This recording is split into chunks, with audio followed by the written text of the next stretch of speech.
So our topic tonight is suffering, or in Pali, the word is dukkha. Suffering is the second characteristic of the three characteristics from the teachings of the Buddha. The announcement I wrote for our IMCC website about tonight's talk was this: suffering, letting go on the cushion and in our daily life, part 2 of the series I'm presenting on the three characteristics. So this is the second characteristic. In this talk, we will briefly review part 1, this first part, which was my talk on November 4th on the three characteristics. And that specifically, the first characteristic, is impermanence. Then we'll move on to the topic for tonight, which is suffering, the second characteristic.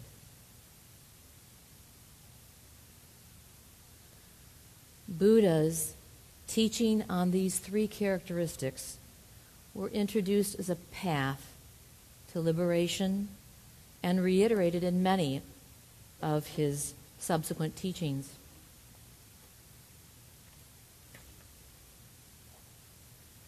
In the Four Noble Truths, the Buddha's focus was on the second characteristic, suffering, and his instructions on how to reduce suffering through an eightfold path.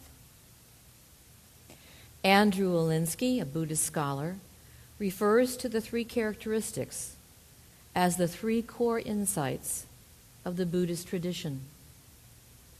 Nyan Panaka states that ignorance of these three characteristics is by itself a potent cause for suffering.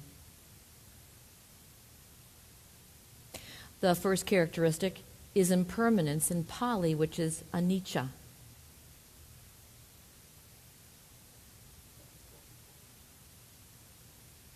Again, ignorance of these three, including the first, impermanence, is the potent cause for suffering.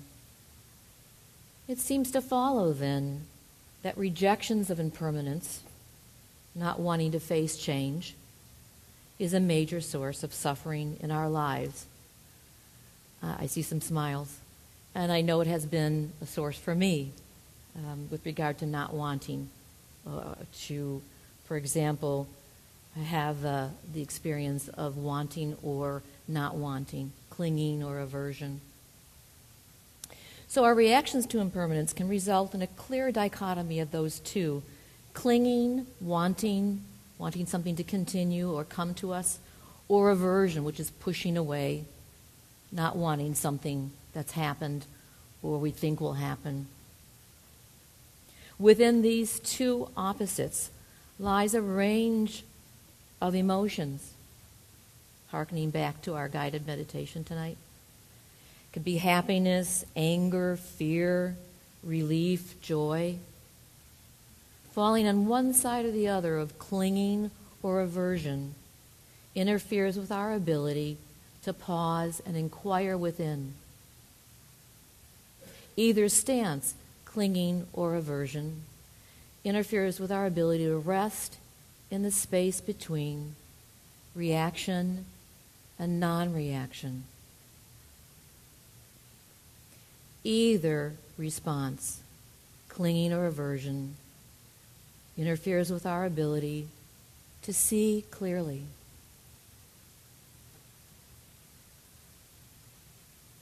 In Pema Chodron's instructions, as I brought to you earlier in the guided meditation, she talks about these teachings on emotions, on our refusal to stop and explore within. But by doing so, that's the very process that encourages our suffering. When we ignore, don't want it, won't pay attention to it, won't get a felt sense in the body, as she was mentioning as a process, a pushing away.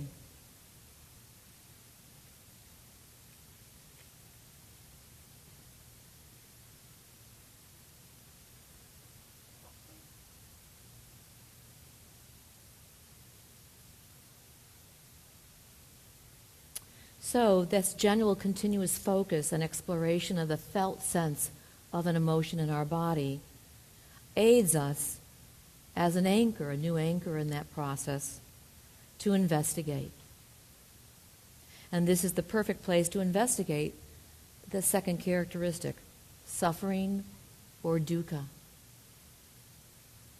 In my own meditation practice on the cushion, I experience moments of clarity, depth, and a sense of being present.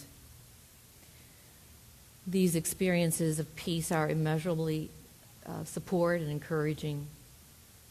But how often do I and others actually remember to translate the process we move through on the cushion to our life off the cushion? Certainly for me, I know this is a struggle. But I take heart in realizing that even the most seasoned meditators will acknowledge and accept that the same thing is for them. That for all of us, no matter the duration of our time meditating or the depth of our meditating or how many times we go to retreats, we can still falter in our meditation and in translating that to our everyday life.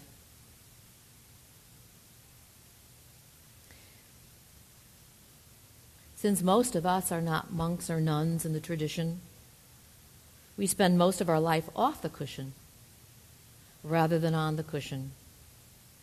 So I thought we could explore some teachings from well-known scholars and practitioners that specifically address this. And also, this question is a common one I receive with regard to extending what we experience in a positive way on the cushion when we meditate to the ability to be there in that same place, that same allowing place when we're off the cushion in our daily life.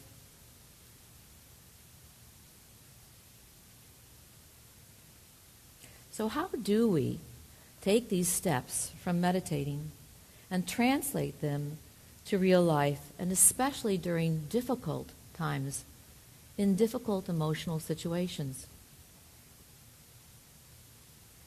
When strong emotions arise and take over, for example, unsolicited emotions of anger are prompted by fear, and we can be off to the races, hurtling full force, no longer in the present, no longer in the here and now, reacting to the past or present, old hurts, memories, like a tape rewinding over and over.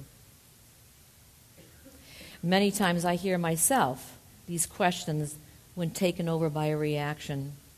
For example, where does this come from? This difficult experience or emotion. Or, I've been practicing for 30 years. How come I'm back here again? I bitch a lot, excuse my language. Or I thought I'd settled this. Or another common one is, I don't have time for this right now. I don't have time for this right now. For me, and perhaps for some of you, as I see the smiles and the nods, I realize that I can fall into an expectation, that I should no longer be faced with emotional upheavals, that this reaction should no longer be a part of my life. After all, I meditate daily. I attend the community sangha every Tuesday. I go on retreats. But when I pause and I listen closely, I hear my demand. My demand, my clinging, that only pleasant emotions are allowed. Truly inside my head, I hear this dialogue. Oh, you are an unpleasant feeling. Keep on moving. Don't park here. Move on. This lot's full. Leave me alone. Go away. Or find another lot. Jeff looks kind of open. Maybe go over there. Or Susan. Or David. Or Trinley. Just go somewhere else, but don't sit here.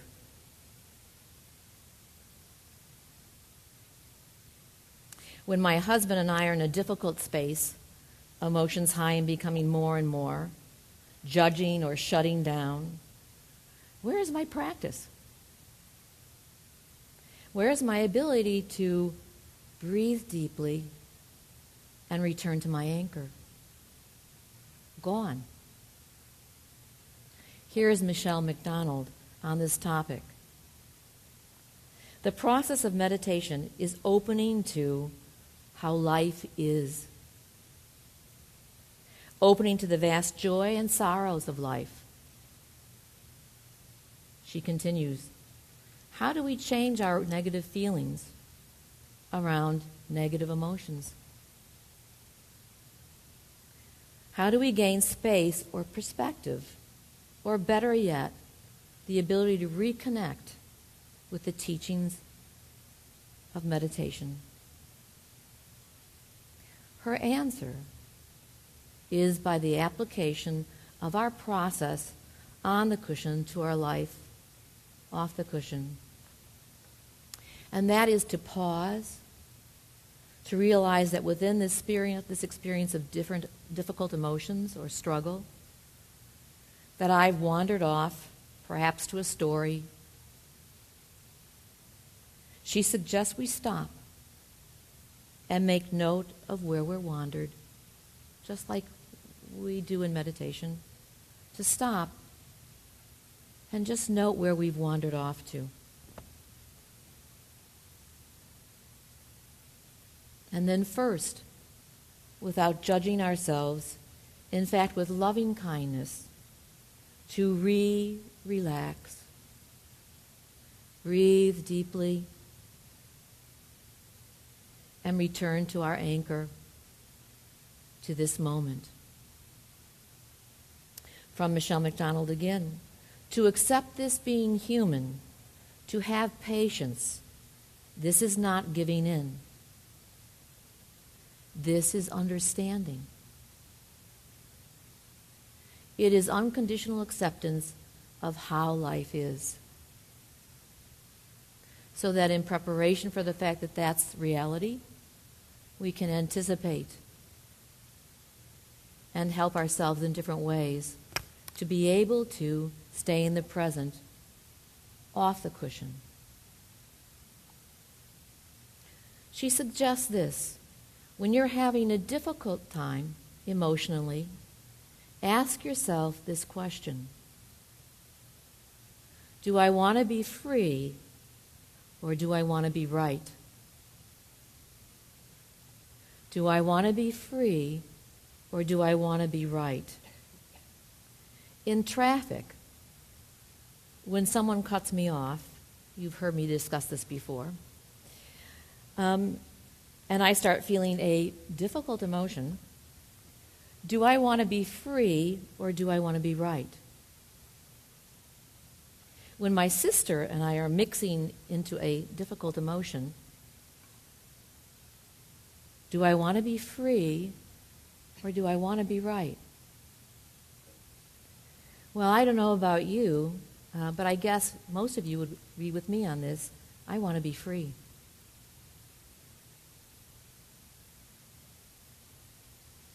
When I'm joyfully inhaling the fragrance of a warm summer night, or the majesty of the Blue Ridge Mountains as I drive back over home every Tuesday night,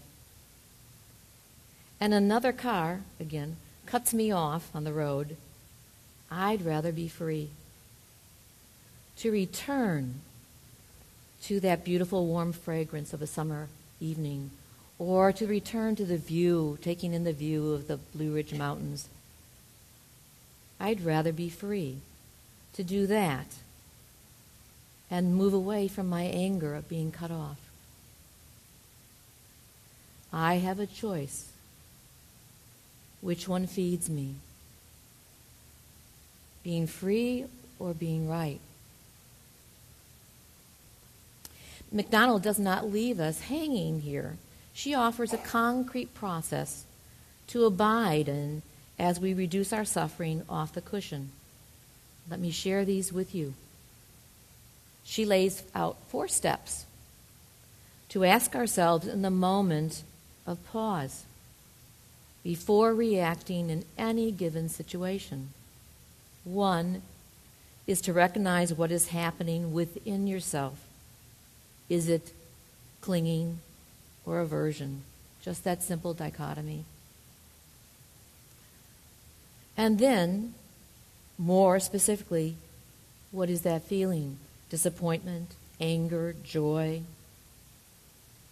Number 2 is accepting what is happening, naming it. For example, I'm afraid.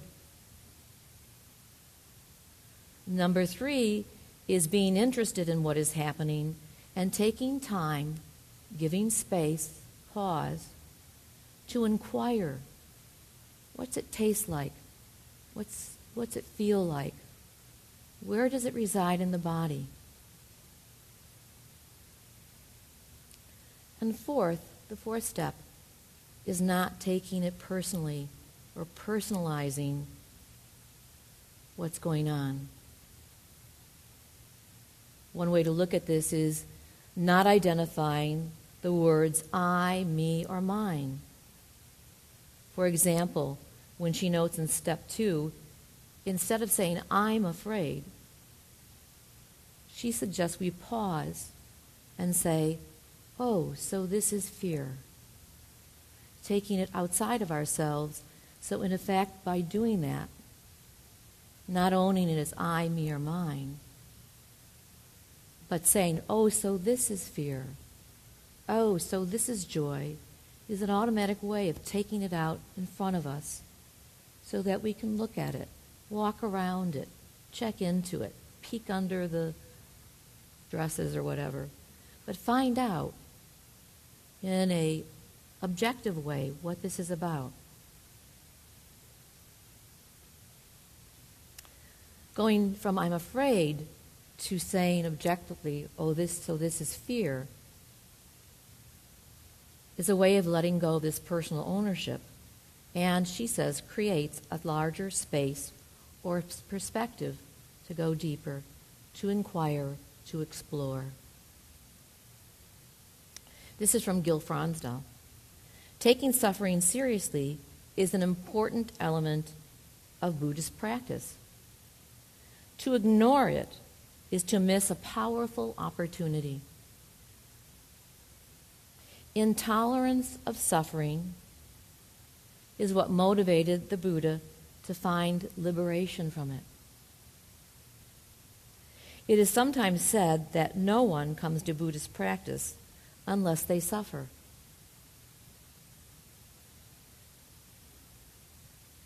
Suffering, a feeling of dissatisfaction with life, motivates people to engage in spiritual practice. The Buddha's challenge is for us to become free from our suffering. In my training as a teacher of insight meditation, there was a statement that caught my attention over and over and resonated. It was connected to respecting each other as we live in this life. This statement is this: to listen is to understand, not to respond. To listen is to understand, not to respond.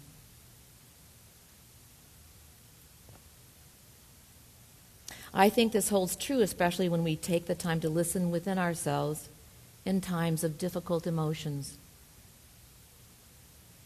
Here's a story from Gil Fronsdal about hunters catch monkeys in India.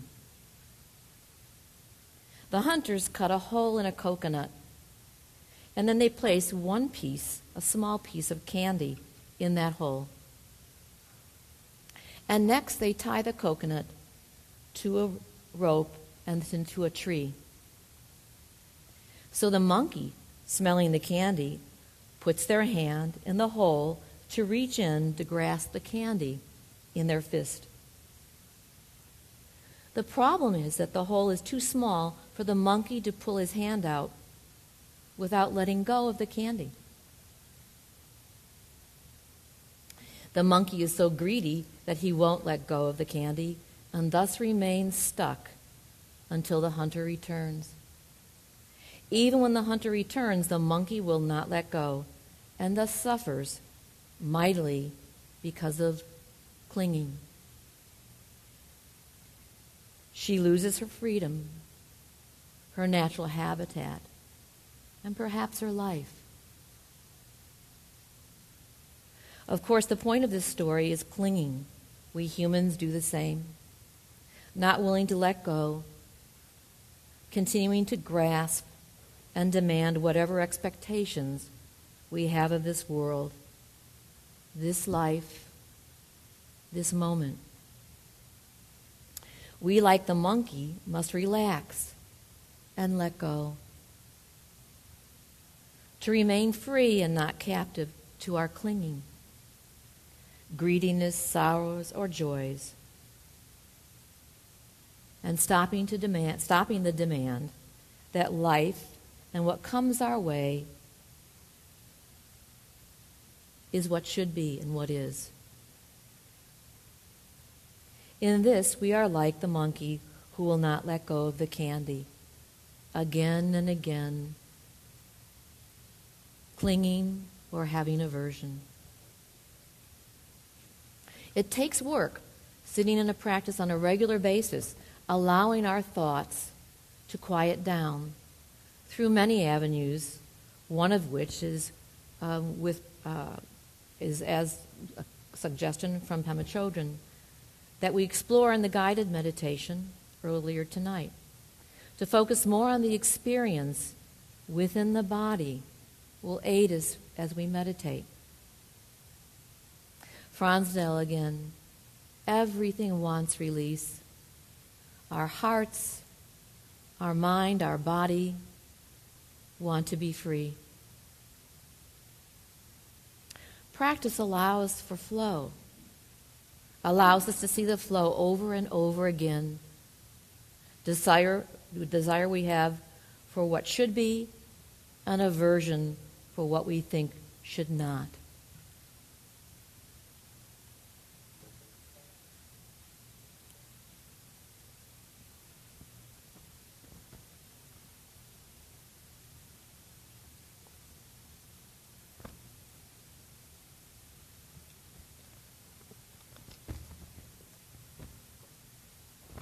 As we end for tonight, I'd like to read a very brief story.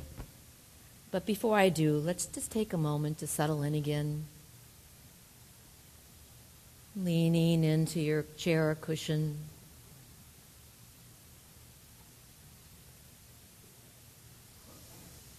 Feeling the contact points of your feet to the floor, your hands to your body. Perhaps closing your eyes again and breathing in and out for a few moments.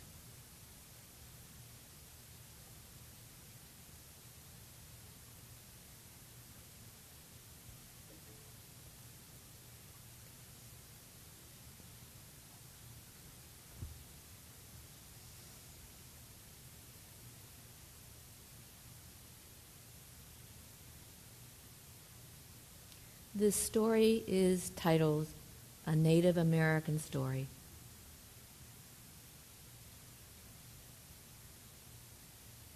A Native American grandfather was talking to his grandson about how he felt. The grandfather said, "I feel as if I have two wolves fighting in my heart. One wolf is the vengeful, angry, violent one. The other wolf is the loving, compassionate one." Then his grandson asked him, "Which wolf will win the fight in your heart?"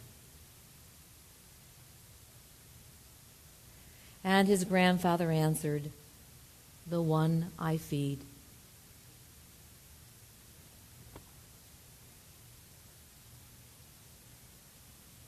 Do we feed the desire to be free, or do we feed the desire to be right?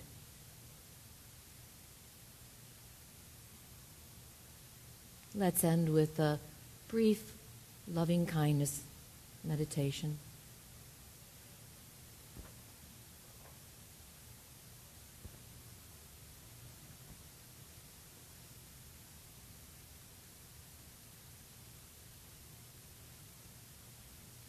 May all beings benefit from our joint efforts here tonight and in the future.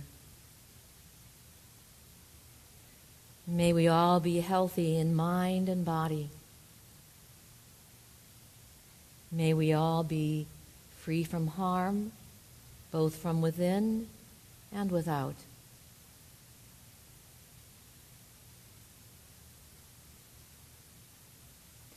May we all dwell in the space between the exhale and the inhale, the space between the stimulus and our response, the place of choice.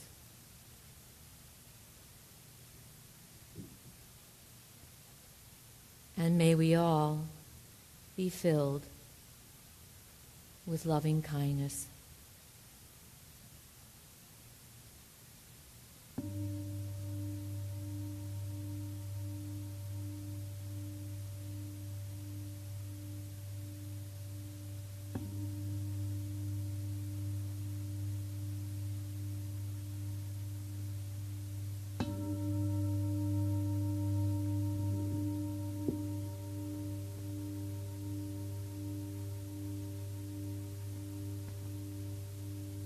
Namaste.